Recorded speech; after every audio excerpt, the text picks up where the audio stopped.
किसी का भी सामना नहीं कर सहनशील बनने की, सतगुरु की निंदा नहीं कराने की, अपना रजिस्टर खराब नहीं होने देने की, कोई भी भूल हो जाए तो सत्य बाप को सुनाकर माफ़ी मांग लेने की, रहम और क्षमा के सागर परमपिता परमात्मा के हम आत्माओं के लिए आज की मुरली से शिक्षाएं। विशाल परिवर्तन होना है, उससे पहले स्व परिवर्तन, वायुमंडल परिवर्तन, वृत्ति परिवर्तन, संस्कार परिवर्तन सब साइलेंस की शक्ति द्वारा होना है। तन के ऊपर, मन के ऊपर, कर्म के ऊपर, संबंध संपर्क के ऊपर भी इस साइलेंस की शक्ति का प्रयोग कर साइलेंस की शक्ति की प्राप्ति की महीनता का अनुभव करना है। साइलेंस की शक्ति से अशांत आत्माओं को शांति की किरणें अनुभव करानी है। शांति की शक्ति किसी भी आत्मा तक तेज गति से संकल्प पहुंचा सकती है। शांति की शक्ति के यंत्र शुभ संकल्प से जो चाहो सिद्धि स्वरूप में देख सकते हैं। शांति की शक्ति द्वारा तन के बंधन, मन की कमजोरियां, संस्कार स्वभाव का परिवर्तन सहज कर सकेंगे। स्वदर्शन कराकर, कर्मों की गुह्य गति बताकर सत्य परमात्मा ने हम आत्माओं को फुल स्टॉप लगाने की विधि बताकर बिना रिएक्ट, बिना रिजेक्ट, बिना क्वेश्चन, बिना करेक्शन या कोटेशन सुनाए साक्षी होकर साइलेंस में रहकर पार करने की विधि बताई है। इससे सहज सब हिसाब किताब भी चुकते हो जाएंगे और परिस्थितियां, विघ्न भी पार हो जाएंगे। आने वाले नाजुक समय में और विकराल सृष्टि परिवर्तन के समय भिन्न भिन्न शक्तियों की जरूरत पड़ेगी आत्माओं की सेवा के लिए। इसलिए शक्तियों को जमा करने का खाता बढ़ाने की समझ दे रहे हैं वरदाता परमात्मा। साइलेंस की शक्ति अर्थात देह के भान और अभिमान से परे की आत्मिक स्थिति और फरिश्ता स्थिति। इस स्थिति में परमात्मा संग कनेक्शन जोड़ता है। ऐसे बाप से कनेक्ट हो शक्तिशाली बाप की दिव्य दृष्टि से स्वयं में शक्ति जमा करनी है। संगम युग में निराकार परमात्मा जीव आत्माओं को साकार ब्रह्मा द्वारा और अव्यक्त ब्रह्मा द्वारा देखते हैं। जितना हम अव्यक्त स्थिति में स्थित होकर परमात्म शक्तियों को उनकी दिव्य दृष्टि से कैच करेंगे, उतना अथक बनेंगे। शक्तियों का प्रयोग कर अनुभव करेंगे, जमा करेंगे, फिर समय पर दूसरों को भी दे सकेंगे। आगे चल ये देने का कर्तव्य करना है, इसलिए जमा करना जरूरी है। दिव्य दृष्टि के महत्व को जानकर साइलेंस की शक्ति को जमा करने वाले ईश्वरीय सेवा का कर्तव्य पूरा करते हैं और श्रेष्ठ मर्तबे के अधिकारी बनते हैं। ईश्वरीय फरमान प्रमाण जमा कर आत्मा भाई भाई को देने की सेवा करते हैं, इसलिए उनके चेहरे से खुशी की रूहानी झलक दिखाई देती है। शांति के सागर वरदाता परमात्मा समझ देते हैं कि साइलेंस की शक्ति द्वारा जमा का खाता बढ़ाओ। जमा करने वाले ही जमा की हुई शक्तियों का महादान कर सकेंगे और वे ही श्रेष्ठ कर्तव्य का श्रेष्ठ मर्तबा प्राप्त करने का वरदानी अधिकार प्राप्त कर सकेंगे। सब पुरुषों में पुरुषोत्तम बनने का युग चल रहा है। उच्चतम पढ़ाई उच्चतम परिवर्तन मांगती है। देह अभिमान से बाहर निकल देही अभिमानी बनना है। सतोगुणी सतयुगी बनना है। सत्यता और दिव्यता की सभ्यता धारण करनी है। स्मृति स्वरूपी बनना है। इसलिए निरंतर अटेंशन रख, नेचुरल अटेंशन हो जाए, ये ध्यान रखना है। रखेंगे तो यकीन दिला रहे हैं दिलाराम परमपिता परमात्मा कि किसी भी तरह का कोई टेंशन आ नहीं सकता है, क्योंकि अटेंशन से एक्यूरेट चलते रहेंगे, भूलें नहीं होगी। बुद्धि को वहाँ एकाग्र करना है जहाँ जाना है और जिनके पास जाना है। इसलिए परमात्मा हम आत्माओं को समझ देते हैं, बुद्धि को भटकने से बचाओ और घर में अर्थात परम धाम में बाप को याद करो। याद की यात्रा अब प्रभु तरफ जानी चाहिए। सत्य परमात्मा है, सच्चाई सफाई पसंद करते हैं, इसलिए सच्ची दिल से परमात्मा पिता को याद करना है।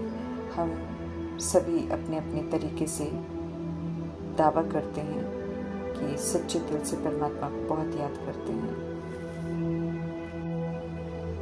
परंतु सत्य परमात्मा सच्चे दिल से याद करने वालों की निशानी स्पष्ट कर रहे हैं कि सच्चे दिल से याद करने वाले बच्चे कोई पाप कर्म नहीं करते, कोई ऐसा कर्म नहीं करते जिससे पाप की ग्लानि हो। उनके मैनर्स अच्छे होते हैं, याद में रहकर भोजन करते हैं, समय पर जाग जाते हैं, बहुत सहनशील और मीठे होते हैं। सत्य परमात्मा से कुछ भी छुपाते नहीं हैं। इन निशानियों के आधार से हम चेक कर सकते हैं कि हमारी सच्ची दिल वाली याद है या नहीं। मनमनाभव अर्थात मन को सत्य परमात्मा में लगाना, उन्हीं से सब तरह के संबंध का रस अनुभव करना रूहानी तीर्थ है। रूह का सुप्रीम रूह की याद में रहना जरूरी रूहानी तीर्थ कहलाता है।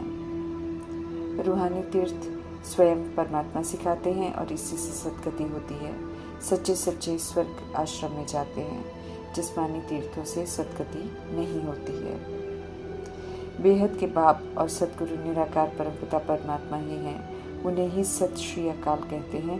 अभी सभी आत्माओं की गति सद्गति करते हैं। समझ देते हैं कि कोई भी धर्म स्थापक या गुरु किसी की गति सद्गति नहीं कर सकते हैं। वे खुद ही पुनर्जन्म लेकर रजोतमो बनते हैं। उनकी भी गति स्वयं परमात्मा करते हैं। दुनिया में कोई गुरु नहीं, कोई फिलोसोफर नहीं, कोई स्पिरिचुअल नॉलेज देने वाला नहीं, सिवाय निराकार परमपिता परमात्मा के। सद्गति गति दाता एक निराकार परमात्मा ही है और सृष्टि पर मौजूद करोड़ों जीव आत्माओं की गति सद्गति करते हैं। उस्तादों के उस्ताद परमात्मा माया से अहिंसक विधि से युद्ध कर माया जीत बनना सिखाते हैं। समझ देते हैं कि माया रूपी कमी कमजोरियों को यूज नहीं करना है। तीनों कालों का राज बताकर त्रिकालदर्शी बनाते हैं परमात्मा। सोचने से पहले भी सोचने की ताकत और कला सिखाकर किसी भी तरह की भूल से बचने की विधि बताकर चक्रवर्ती राजा बनने की विधि बताते हैं। ड्रामा के आदि मध्य अंत को जानना अर्थात अपने कर्मों की जिम्मेवारी लेकर कर्मों को श्रीमत प्रमाण करना ताकि कोई भूल ना हो। राजाई का मर्तबा उन्हें मिलता है जो बाप के बनते हैं और उनके डायरेक्शंस को पूरा अमल में लाते हैं। स्मृति में रखना है कि राजधानी स्थापन हो रही है और उत्तम पुरुषार्थ कर अपने लिए खुद सीट बुक करनी है। रावण की शोक वाटिका से पूरा निकलना है। उसके लिए स्वयं को रावण की 5 जंजीरों से मुक्त करना है। संपूर्ण निर्विकारी दुनिया में जाना है तो विकारों का संपूर्ण संन्यास कर फिर कभी हार नहीं खानी है। देभान दे अभिमान और देह की कमी कमजोरियों की विकारों का विनाश होना है। छोटे बड़े शरीर इस समय सब पतित है, सब खत्म होने हैं। इसलिए शरीरों को चलाने वाली आत्माओं को परमात्मा का फरमान है कि अब सिर्फ एक सत्य परमात्मा को याद करो। आत्मा रूपी एक्टर निराकार परमात्मा की संतान है। देह को याद नहीं करना है, निराकार आत्मा को निराकार परमात्मा की याद में रहना है। सभी को सत्य परमात्मा पास जाना है। इसलिए सभी को संदेश देना है कि बुद्धि का योग एक सत्य परमात्मा संग लगाओ। समझ मिल रही है कि किसी से सामना नहीं करना है, लड़ना झगड़ना नहीं है, बहस नहीं करनी है, सहनशील हो रहना है, लौ हाथ में नहीं उठाना है। कुछ भी हो तो बाप को बताना है। सत्य परमात्मा की अवज्ञा नहीं करनी है, उनकी निंदा नहीं करवानी है। धर्मराज की सजाओं से खुद को बचाना है। उनसे कुछ छिपा नहीं सकते, इसलिए कर्मों पर फुल अटेंशन देना है। श्रीमत पर चल अभूल बनना है। मैनर्स में दिव्यता हो ये ध्यान रखना है। रजिस्टर अपना खराब नहीं करना है। 63 जन्मों के पापों का बोझ पहले ही है, याद से चुकता करना है। अब और कोई पाप नया वाला नहीं करना है, क्योंकि समझ मिलने के बाद एक का भी 100 गुना या लाख गुना सज़ा है। क्योंकि हमारी भूलों की वजह से 1 लाख आत्माएं भूलें करती हैं, तो उनकी भी सज़ा हमारे ऊपर आ जाती है। कड़ी सज़ाएं मिलती हैं, इसलिए पाप नहीं करना है और नष्ट मोह बनना है।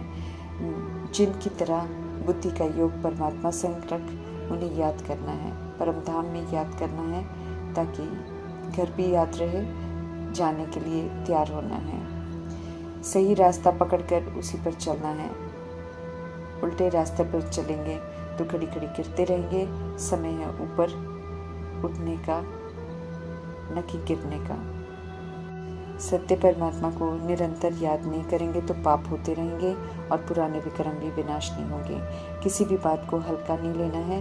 याद में रहकर भोजन खाना है, कर्म करते भी याद करना है। याद में रहना है, निरंतर याद में रहने की मेहनत करनी है। ऊंच मर्तबे के लिए पुरुषार्थ भी ऊंचा चाहिए। यात्रा पर रहना अर्थात निरंतर याद, तभी याद करेंगे तभी वैश्यालय को पार कर शिवालय में जाएंगे। स्वर्ग में जाने की तैयारी कर रहे हैं तो याद भी स्वर्ग को करना है। वहाँ की धारणाएं भी यहाँ संगम युग में ही करनी है। मुरली रिवाइज कर नॉलेज में समर्थ बनना है और अमल में लाकर उसका स्वरूप बनना है। रहम दिल, ocean of knowledge, bliss, ocean of power, ocean of love, ocean of happiness अद्भुत पढ़ाई पढ़ा रहे हैं तो उनका पूरा रिकॉर्ड रखना है, अच्छी रीति पढ़कर अमल में लाना है और फिर सत्य परमात्मा का शो करना है जो हम आत्माओं का परम कर्तव्य है। ओम शांति।